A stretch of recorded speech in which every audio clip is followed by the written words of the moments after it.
So I want to make a quick disclaimer and also a little informational thing about how you can change table names once you've uploaded a file into your PostGIS database. So here I'm using OGR to OGR to upload a file, and I'm going to choose this Zone 8 rough cut shapefile.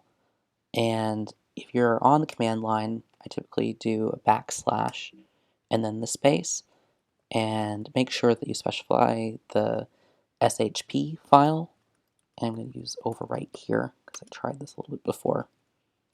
Now when I connect to my database and look up tables, I can see this Zone 8 rough cut has been uploaded. If I start typing, I'll see that if it has these kind of spaces, or actually even just capital letters, the name of the table is not going to be the way that I thought it would. Instead, it's going to be inside quotes like this, and that can be really annoying to type out all the time. So you might say, I don't like this being called test. I don't like this being called Zone 8 rough cut in quotes.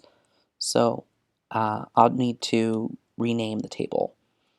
So alter table, double quote, Zone 8 rough cut,